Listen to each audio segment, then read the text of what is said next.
Hey, Bright Lights, welcome to the Space Doctor series. I am really excited for today's topic. My name is Angela. I am an architect and feng shui practitioner, and I do research on the science behind design for well-being. It's something I've known my whole life. Even when I was a little girl, that space feels like something, and I'm willing to bet that you know it too. Even if you don't know it consciously, your body knows it. That is why it is so important that we all become a lot more aware of our surroundings, not just in the natural world, but in the environment we spend close to 90% of our time in, the built environment.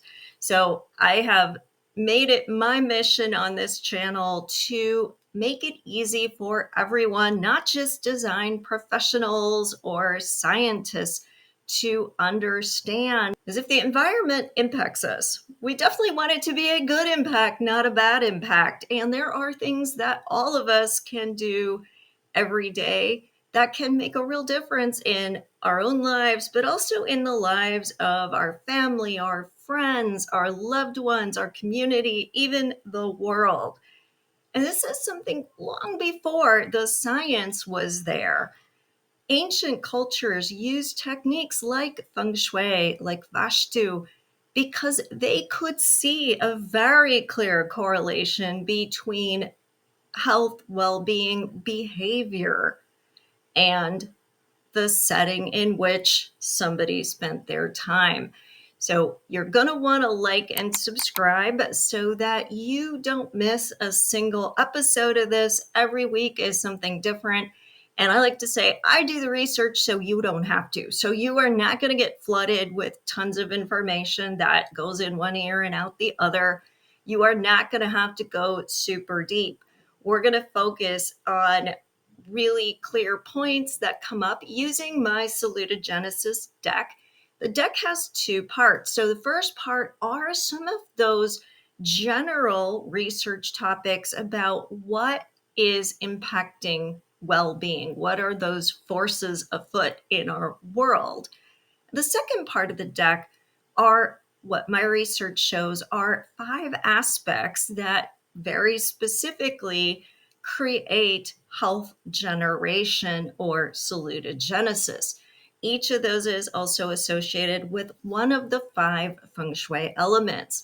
So I draw a card from each part of the deck every time I come on, and I really shuffle and cleanse this deck, make an effort to feel into the energy. And it is completely by chance which 2 cards I draw.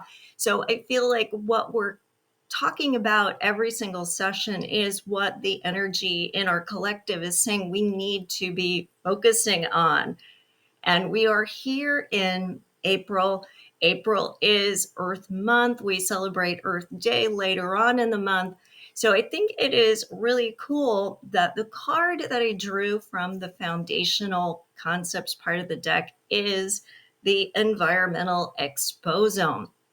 So you can see that there's really a duality to this card. This is one of the cards in the deck that has a companion card.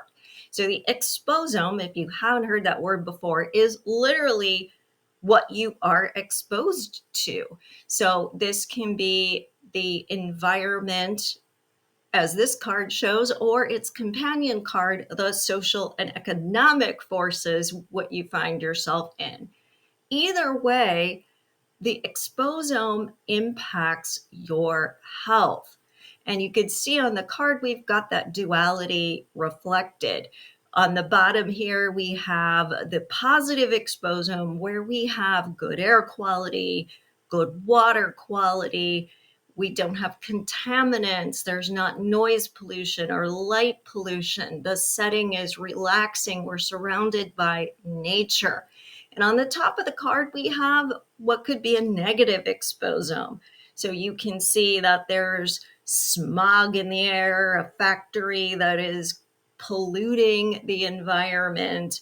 There isn't really any nature. The quality of the space is something that is not promoting health and well-being, but instead actually has a lot of dangerous, toxic elements in it, things that don't foster human interaction or anything that would be a quality environmental space.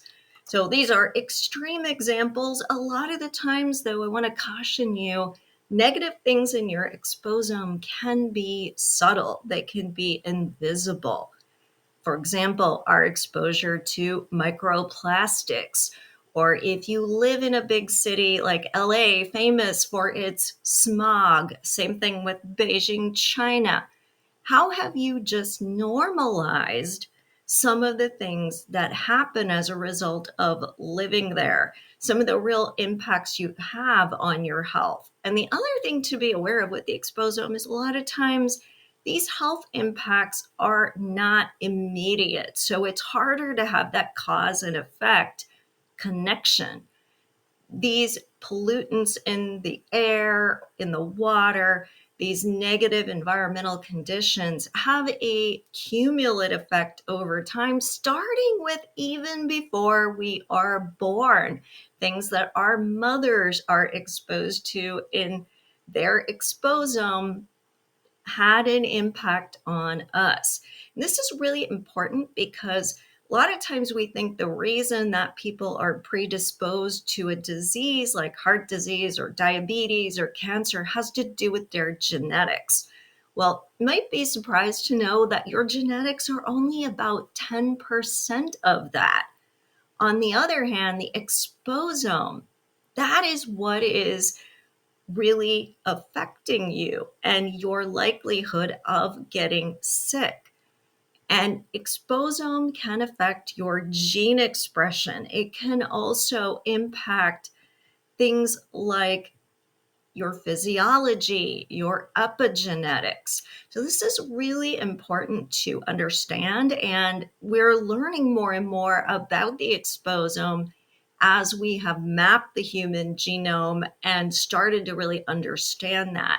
And there's great research being done by the CDC and many other groups on what exactly that exposome is and how it is impacting us. Now, the card that I drew from the aspects part of the deck is a biophilia card. So biophilia is just simply that idea of I relate. We are part of nature as human beings, no matter how much we try to disconnect ourselves from it.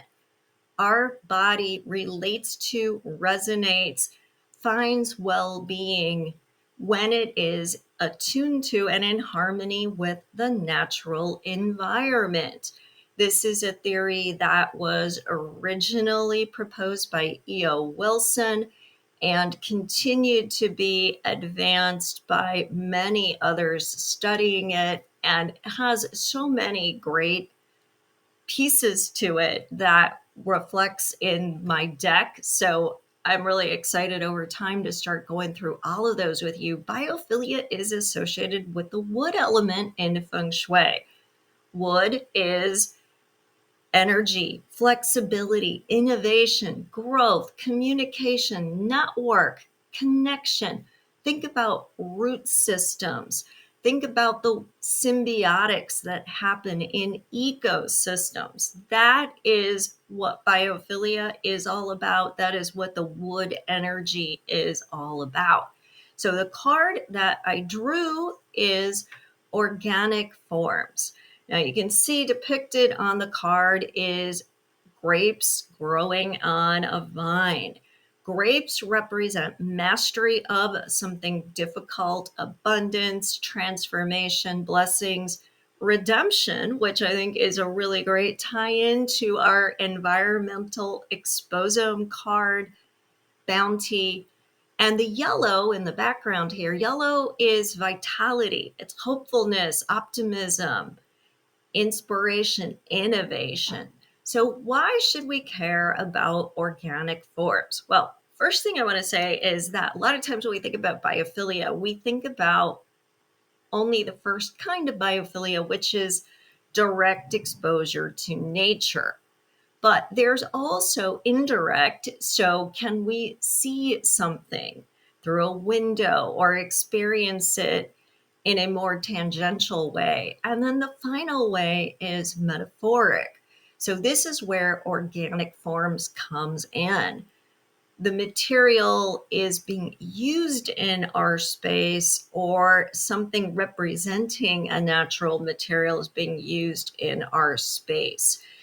And the reason that organic forms and materials naturally resonate is they have that more tactile quality to them. Often they are human scaled. So we feel like we are more connected to them. There's a complexity of visual richness to these materials that you're not going to find in overly processed materials. So this is a great way to introduce nature to spaces where you don't have the opportunity to get out there and interact with nature directly or even indirectly. It could look like images of nature. So this is artwork, sculptures, other kinds of things like that.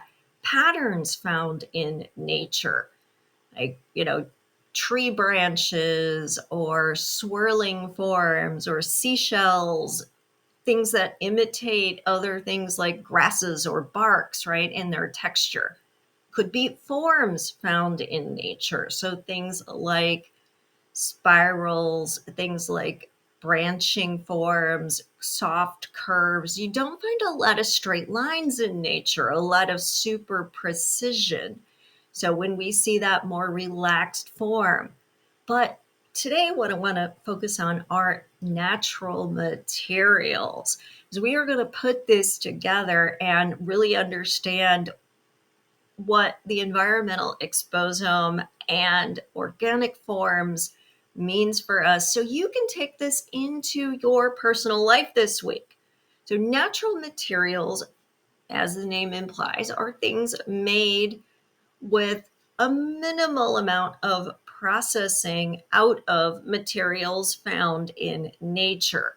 So you could think about things like seagrass baskets, wooden furniture or bowls or accessories, wooden building materials.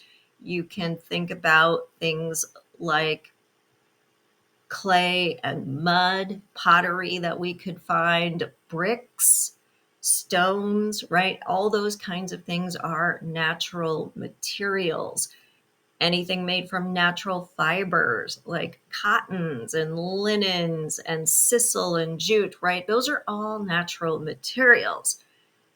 Now, why do we care about natural materials so much? Well, first of all, we do tend to still have that resonance with them, but also their manufacture is usually more friendly to the environment. They tend to be less toxic, more environmentally friendly. There is less waste typically in producing things made with natural materials, and they tend to be more easily recyclable. Now, it is important to understand when we're talking about natural materials that you do your homework and you understand the supply chain, because while wood is a fantastic natural material, if wood is not sustainably harvested, it can cause really detrimental impacts to the ecosystem.